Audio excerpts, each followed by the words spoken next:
His fingers traced the curve of her jaw, tilting her face upward until she had no choice but to meet his gaze.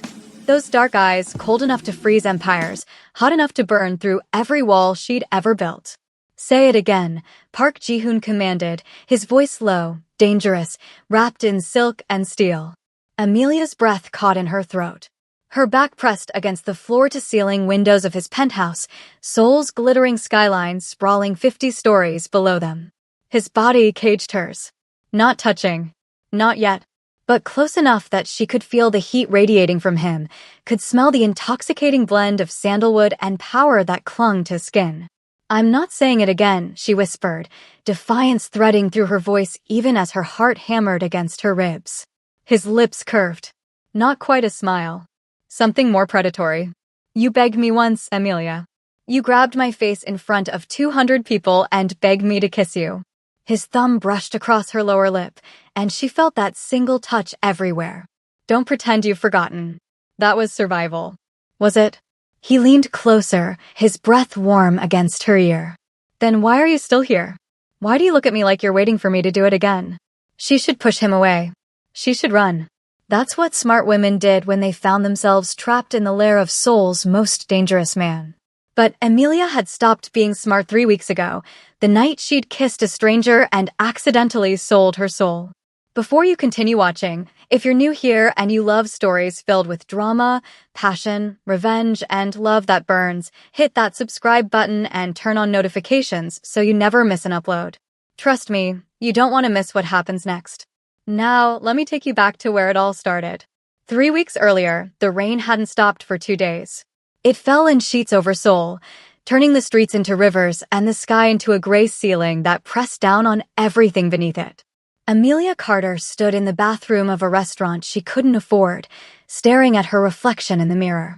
Her braids were pulled back in an elegant updo, the kind she used to wear when she believed beautiful things could happen to her. Her dress, a deep burgundy that hugged every curve of her plus-size frame, had been purchased with the last of her savings. This was supposed to be a celebration. Her first photography exhibition in Seoul. 3 years of building a career, of escaping Atlanta and the ghost of a marriage that had nearly killed her. 3 years of healing.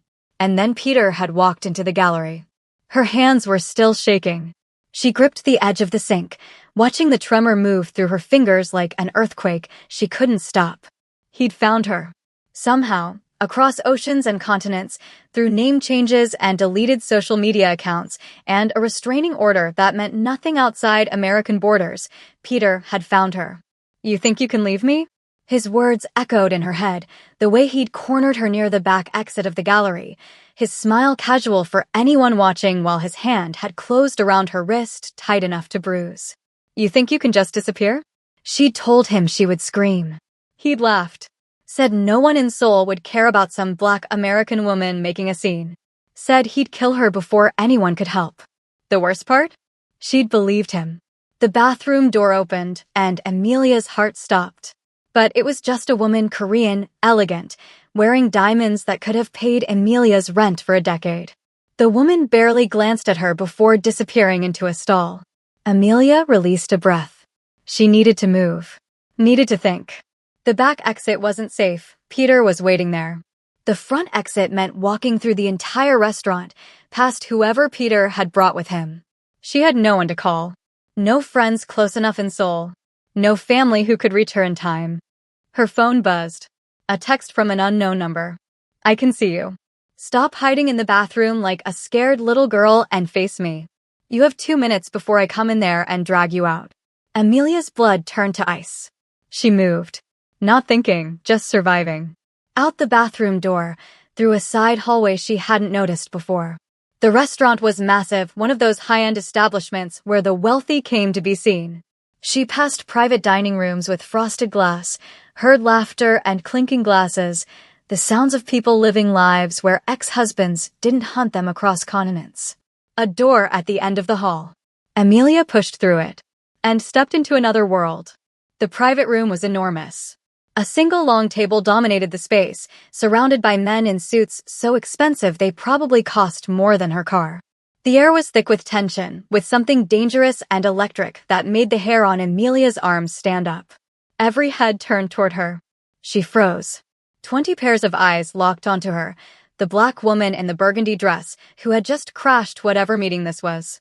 "I'm so sorry," she breathed, already backing toward the door. "Wrong room, Amelia." Peter's voice, coming from the hallway behind her. Panic exploded through her system.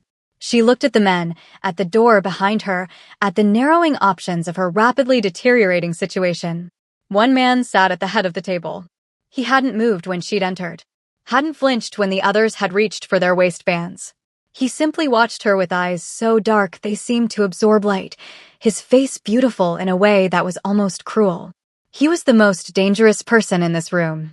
Amelia knew it the way animals knew predators. And somehow, impossibly, he was her only option. Peter was getting closer.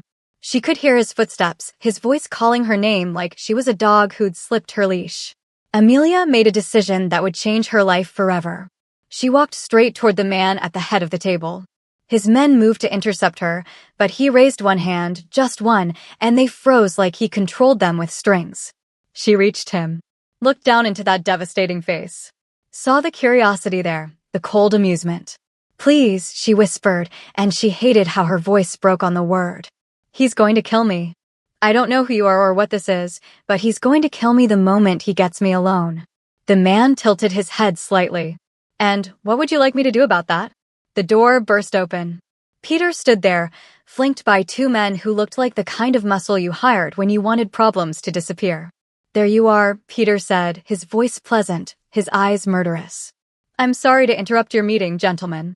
My wife has a tendency to wander." "Ex-wife," Amelia said, but her voice was barely audible.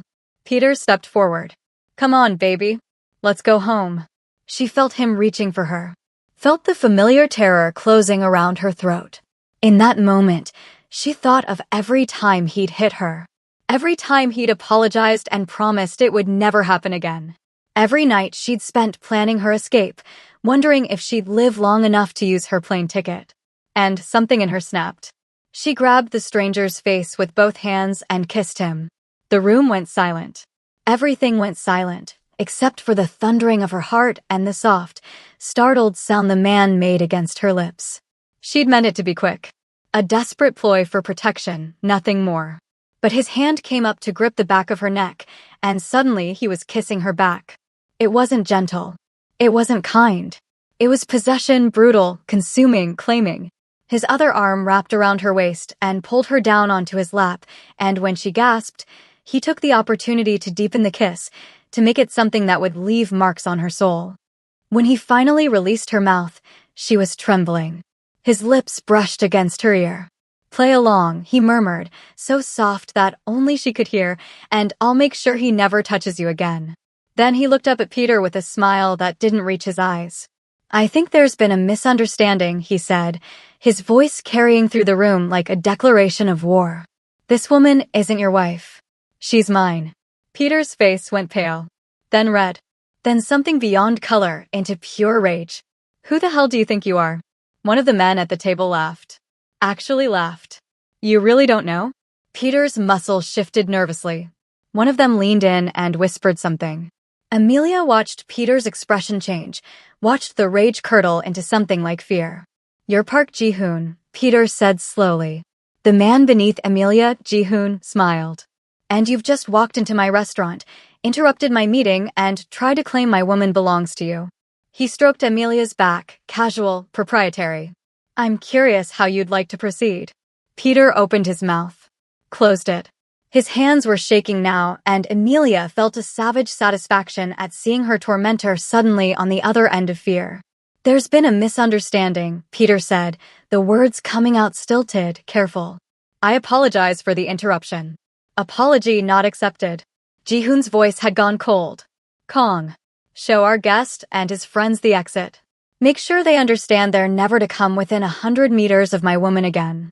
The man who had laughed stood up. He was massive, easily 6'4", with shoulders like a linebacker.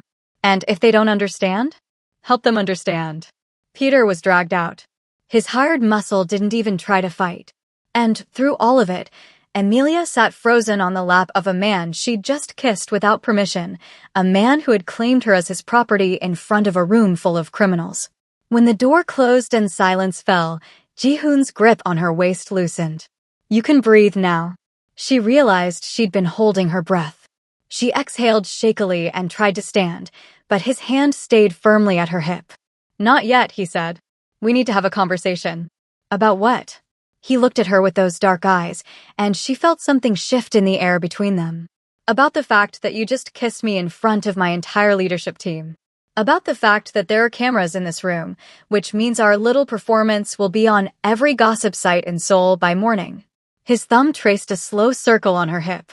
"About the fact that if I don't follow through on what I just claimed, I'll look weak. And I don't look weak, Amelia." Her stomach dropped. "How do you know my name?" "Your ex said it when he was calling for you like a lost dog." His jaw tightened slightly. "I don't like men who hurt women. I especially don't like men who think money and muscle give them the right to break beautiful things." Beautiful things. She shouldn't have felt anything at those words. Not from a man who was clearly more dangerous than Peter could ever dream of being. "I'm sorry," she said. "I panicked. I didn't mean to get you involved in my problems, and I definitely didn't mean to." She gestured vaguely at their current position, at her body still pressed against his. "Kiss me like your life depended on it?" He almost smiled. "Almost. Your life did depend on it. So I suppose I can understand the impulse." She needed to get off his lap. She needed to leave this room and figure out how to disappear again, how to run from Peter and now from whatever mess she'd created with this stranger. "Let me go," she said. "Please. I'll figure out my own problems." "You don't need to. Here's what's going to happen." His voice cut through her protests like a blade. "By morning, every gossip outlet in Korea will be running stories about Park Ji-hoon's mysterious new woman. Your ex will see them. His people will see them. And they'll know that touching you means going to war with me." Amelia stared at him. "You don't even know me. I know that you were brave enough to walk into a room full of dangerous men and beg the most dangerous one for help. I know that you kissed me like you were drowning and I was oxygen. And I know that I haven't been this interested in anything in years." His fingers traced up her spine, and she shivered despite herself. "Stay with me," he said, and it wasn't quite a request. "Let me protect you. Let the world believe what we've already shown them. And what do you get out of it?" His smile was slow, dangerous, devastating. "I get you, Amelia. In my home. In my life. In my debt." He leaned closer, his lips brushing against her cheek. "I get to find out if that kiss was desperation or if there's something more burning underneath all that fear." She should have said no. Every survival instinct she had was screaming at her to run. But she thought about Peter. About running again. About spending the rest of her life looking over her shoulder. And she thought about the way Ji-hoon had kissed her back. Like she was worth protecting. Like she mattered. "Okay," she whispered. His eyes darkened with something that made her pulse race. "Okay, I'll stay. I'll play along. But I have conditions." "Name them." "Separate bedrooms. This is an arrangement, not a relationship. And when Peter gives up and leaves me alone, you let me go." He considered her for a long moment. Then he stood, lifting her with him like she weighed nothing, setting her on her feet with a gentleness that seemed at odds with everything else about him. "Separate bedrooms," he agreed. "For now. The rest." He stepped back, buttoning his suit jacket with precise movements. "We'll see." He extended his hand. "Welcome to my world, Amelia Carter. Try not to burn it down." She took his hand. No promises. That night, she moved into the penthouse. The elevator required a special code, 17 floors above the rest of the building, accessible only to Ji-hoon and whoever he approved. The doors opened onto a space that looked like it belonged in a design magazine. Clean lines, floor-to-ceiling windows, furniture that cost more than her entire life's earnings. And everywhere, evidence of danger. Security cameras. Armed guards in the hallway. A quiet that felt heavy, watchful. "Your room is down the hall," Ji-hoon said, leading her through the penthouse. "There's clothing in the closet in your size. My assistant is efficient. The kitchen is stocked. You're free to move around the penthouse, but don't leave the building without security." "Am I a guest or a prisoner?" He stopped walking, turned to face her. "You're whatever you want to be, Amelia. But you should understand something." He stepped closer, and she forced herself not to retreat. "The world now believes you belong to me. That comes with protection, yes. But it also comes with expectations. There will be events, public appearances, moments where we need to be convincing. You mean more kissing? His gaze dropped to her mouth. Among other things. Heat flooded her cheeks. This is insane. I don't know anything about you. I don't know anything about your world. Then let me teach you. He reached out and tucked a stray braid behind her ear, and the gentleness of the gesture nearly undid her. Get some sleep. Tomorrow, we have work to do. He walked away, disappearing into another part of the penthouse. Amelia stood in the hallway, surrounded by luxury and danger, wondering what kind of deal she'd just made with the devil. If you're enjoying this story, drop a comment below telling me what you think of Ji-hoon. Is he the villain, the hero, or something more complicated? And don't forget to like this video, it helps more people discover these stories. Now, let's continue. The first week was an education. Amelia learned that Park Ji-hoon ran an empire that stretched across legal and illegal territories. Real estate development that cleaned money from gambling operations. Nightclubs that served as fronts for information gathering. A shipping company that moved things customs agents preferred not to see. She learned that he was feared, genuinely, deeply feared, by everyone from street-level criminals to corporate executives. That his name was spoken in whispers. That the men who worked for him would die before betraying him. She learned that he never raised his voice. Never had to. That his anger was cold rather than hot, and it was the cold that made him terrifying. And she learned that he watched her. Constantly. With an intensity that made her skin prickle and her stomach flip in ways she refused to examine. They ate breakfast together every morning. Ji-hoon insisted on it. It's about routine, he explained on the third day, pouring her tea with hands that had probably killed people. Building intimacy. When we appear in public, we need to look like we've shared 1,000 mornings, not like strangers playing pretend. Is that why you keep asking about my childhood? I ask because I'm interested. He set down the teapot. You grew up in Atlanta. Your mother was a nurse. Your father left when you were 7. You put yourself through art school. You married Peter when you were 23 because he made you feel safe. His jaw tightened. How long did it take for him to stop pretending? Amelia's hands wrapped around her teacup. 6 months. The first time was small. He grabbed my arm too hard during an argument. He apologized. Said it would never happen again. But it did. It always does. She stared into her tea. It got worse gradually. By the time I realized how bad it was, I felt trapped. He controlled the money. The house was in his name. My friends had slowly disappeared. He'd driven them away without me noticing. And I was so ashamed. Of what? Of being the kind of woman who stayed. I'd always sworn I would never be that woman, you know? I watched my mother stay with my father while he made her small and sad, and I promised myself I'd be different. She laughed bitterly. Turns out it's not that simple. Ji-hoon was quiet for a moment. When he spoke, his voice was softer than she'd ever heard it. How did you get out? He put me in the hospital. Told the doctors I fell down the stairs. But the nurse, she saw the bruises on my wrists. The old scars. She gave me information about shelters, resources. She helped me understand that I could leave. And the restraining order? It was supposed to protect me. But Peter has money. Connections. When I left Atlanta, I knew he would come looking eventually. I just hoped I'd have more time. Ji-hoon reached across the table and took her hand. His palm was warm, his grip firm but not confining. He will never touch you again. I swear it on my life. She believed him. That was the terrifying part. By the end of the first week, the gossip sites had exploded. Park Jae-hoon's mystery woman, who is the curvy American beauty. Mafia boss goes public with shocking romance. The kiss that stopped Seoul. Inside Ji-hoon's secret love affair. The photos from the restaurant were everywhere. Amelia saw herself in them, saw the desperation in her eyes transform into something else the moment Ji-hoon kissed her back. They looked like lovers. They looked like they were burning for each other. And somewhere across the city, Peter was seeing them too. The threat started on day 8.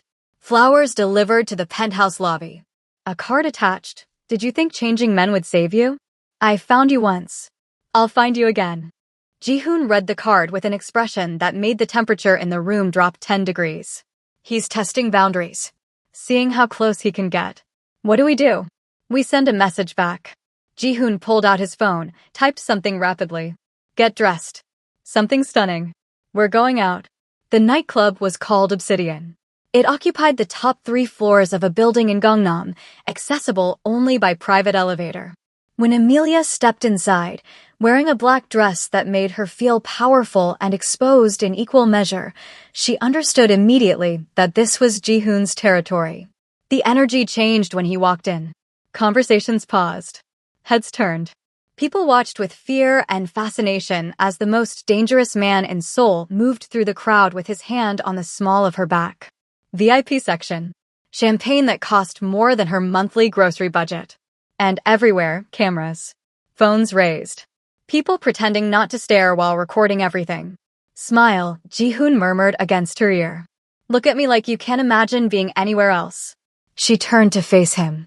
He was so close enough that she could count his eyelashes, could see the faint scar near his left eyebrow, could feel his breath on her skin. Is this part of the message? She asked. This is all of the message. His hand came up to cup her face, and she leaned into his touch without meaning to. Every video taken tonight will reach Peter within hours. Every image will show him exactly what he's lost. And when he sees this, he kissed her. It was different from the first time. The first time had been desperate, survival-driven, chaotic. This was deliberate, controlled. He kissed her like he was making art, like every movement of his lips was calculated to destroy her completely. And God help her, she kissed him back. Her fingers curled into the lapels of his jacket. She pulled him closer without thinking, and she felt his smile against her mouth. The kiss deepened, became something that felt less like performance and more like confession. When he pulled away, she was breathing hard. So was he. That wasn't fake, she whispered. No. His thumb traced her cheekbone. It wasn't. Across the club, someone was definitely filming. Amelia couldn't bring herself to care. The second week brought escalation. Peter tried to have Ji-hoon killed. It was sloppy, amateur assassins hired through a chain of intermediaries, men who didn't know who they were targeting until it was too late. They were intercepted before they reached the penthouse. Ji-hoon didn't tell her what happened to them. She didn't ask. But she saw the change in him afterward. A hardness that hadn't been there before, an edge that made his men move more carefully around him. He was planning something. She could see it in the way he took meetings late into the night, in the quiet conversations that stopped when she entered the room. What are you going to do? She asked him one night. They were standing on the balcony of the penthouse, the city sprawling beneath them like a galaxy of lights. About Peter. What would you like me to do? I don't know. I've spent so long just trying to survive him that I never thought about. She trailed off. Ending him? I don't want you to kill him. She turned to face Ji-hoon. I don't want that on my conscience. Or yours. You think I have a conscience? I think you pretend not to. But I've seen how you treat your people. How you protected me when you didn't have to. You're not a monster, Ji-hoon. No matter how hard you try to convince the world otherwise. He was quiet for a long moment. Then he stepped closer, close enough that she had to tilt her head back to maintain eye contact. I won't kill him, he said finally. But I will destroy everything he has. His money. His reputation. His power. By the time I'm done, Peter Carter will have nothing left but the knowledge of what he lost when he tried to break you. And then you'll be free. His voice was rough. To leave. To stay. Whatever you want. She should have felt relief. Instead, she felt something like loss. What if I don't want to leave? The words hung between them. Ji-hoon's expression shifted surprise, followed by something heated and hungry that made her breath catch. Then you stay, he said. Not as an arrangement. Not as a performance. He cupped her face in both hands. As mine. Really mine. I barely know you. You know me better than anyone has in years. He pressed his forehead to hers. You know that I'm selfish and possessive and probably incapable of loving anyone the right way. But you also know that I would burn this city to the ground before I let anyone hurt you. Is that not enough?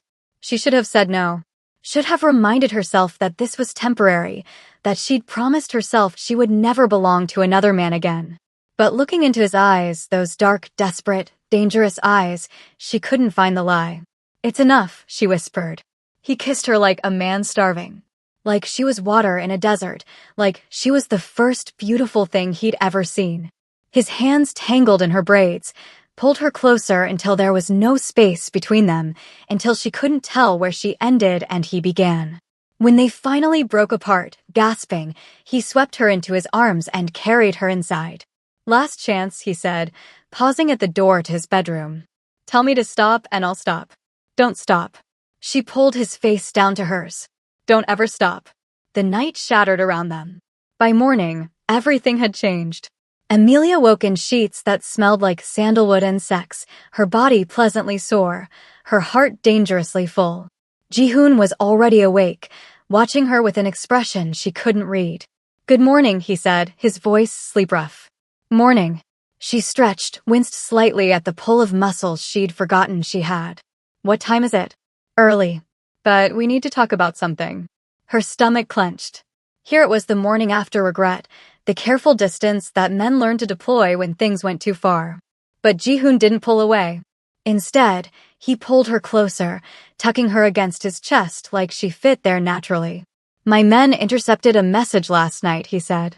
"Peter is planning something bigger.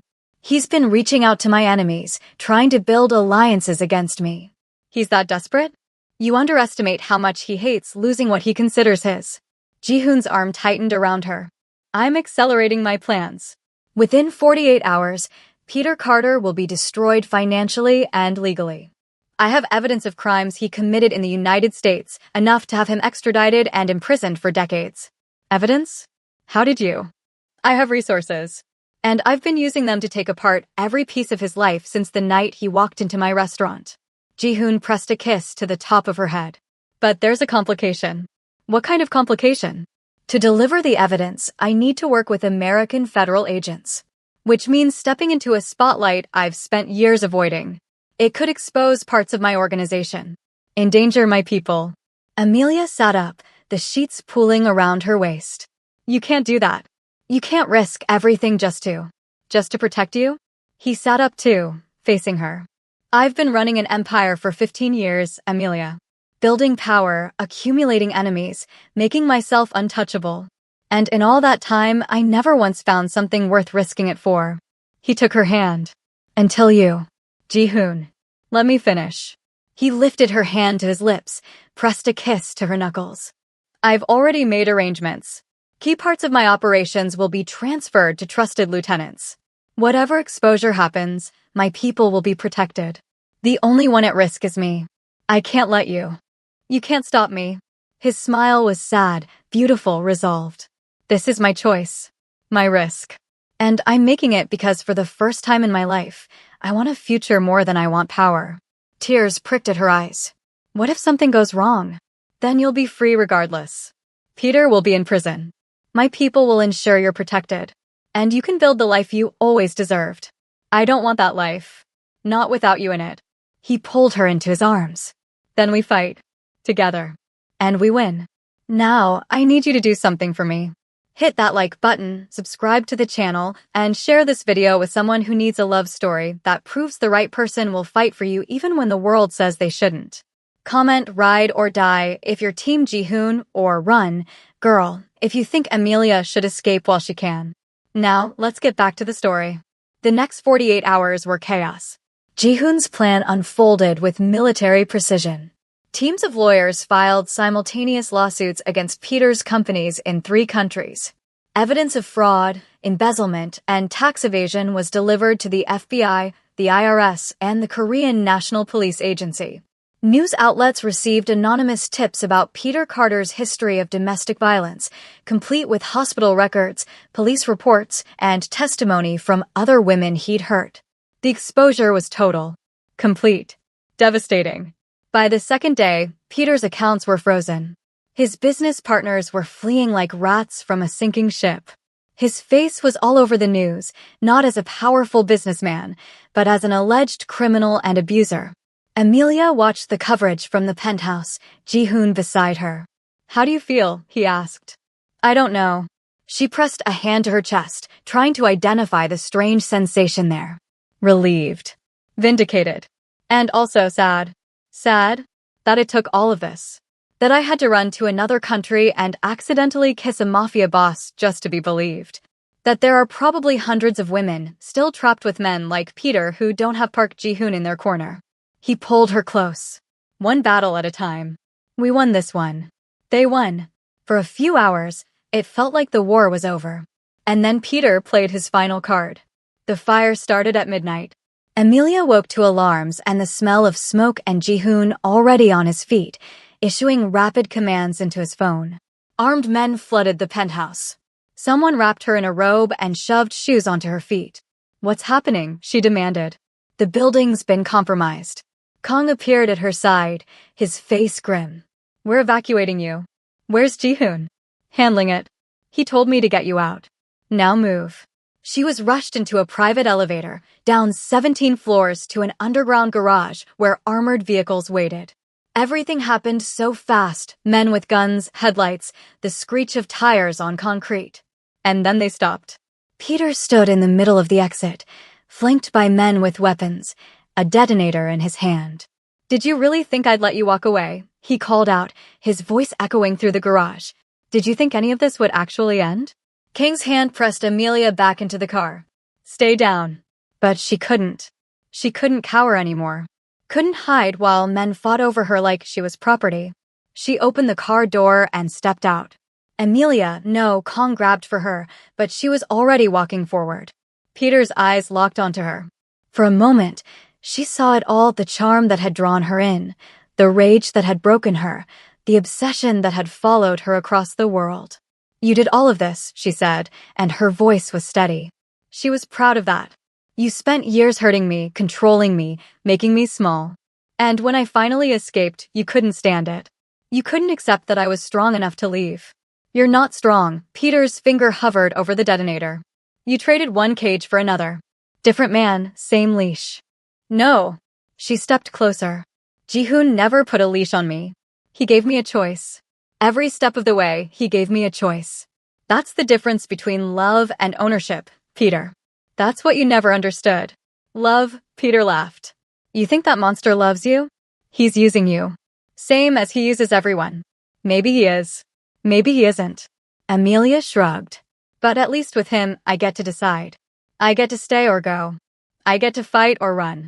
He respects me enough to let me choose my own life. You don't get to choose. Peter's voice cracked. You're mine. You've always been mine. And if I can't have you. The shot came from above. Peter crumpled, the detonator clattering to the ground.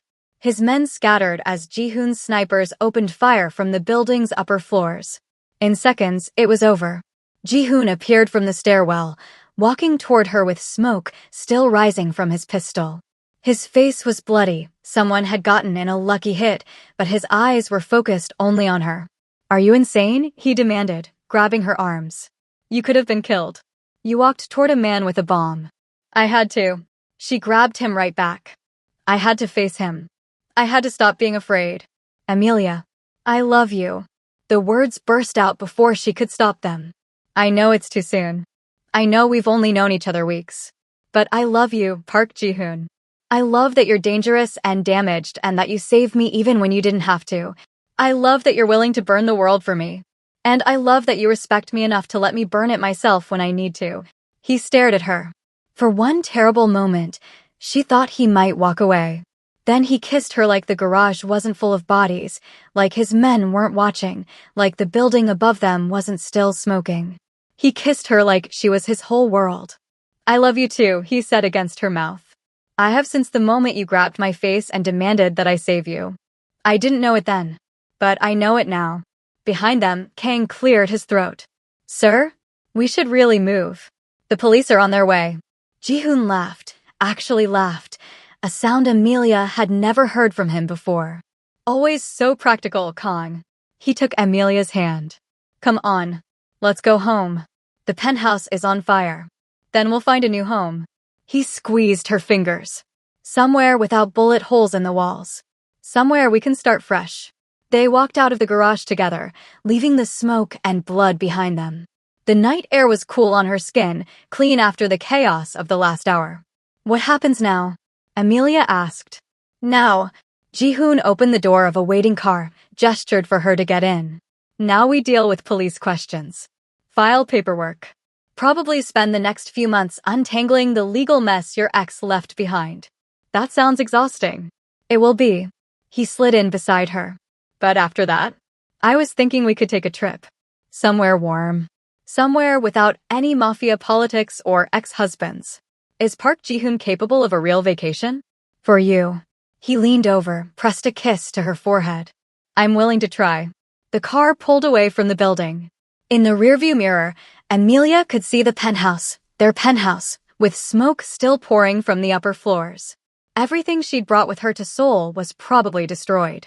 The remnants of her old life, the photography equipment, the careful normalcy she'd tried to build. But beside her sat a man who had killed for her, who had risked everything for her, who looked at her like she was worth more than empires. Hey, she said. Thank you. For saving me. For choosing me. She gestured vaguely at everything. Ji-hoon's hand found hers in the darkness of the car. You saved yourself, Amelia. You just needed someone to hold the door open. 6 months later, the gallery was packed. Amelia's second exhibition in Seoul had drawn 3 times the crowd of her first. Her photographs lined the walls, images of strength and vulnerability, of love and danger, of a woman finding herself in the most unexpected places. The centerpiece was a portrait of Ji-hoon. She'd taken it early one morning, before he'd woken up completely. His face soft with sleep, the morning light turning his skin golden. He'd protested when she'd shown it to him, said it revealed too much, made him look human. That was exactly why she loved it. You've made me a spectacle, he murmured now, coming up behind her. His arms wrapped around her waist, pulling her back against his chest. You make yourself a spectacle. I just documented it. He hummed against her ear. I've been thinking. Dangerous pastime. I want to make this official. The pretending to be together. The arrangement. His hand moved to her hip, steadying her. I want it to be real. Permanently. She turned in his arms, looked up at his face, that beautiful, dangerous face she'd grown to love more than anything. Are you asking me to marry you in the middle of my gallery opening?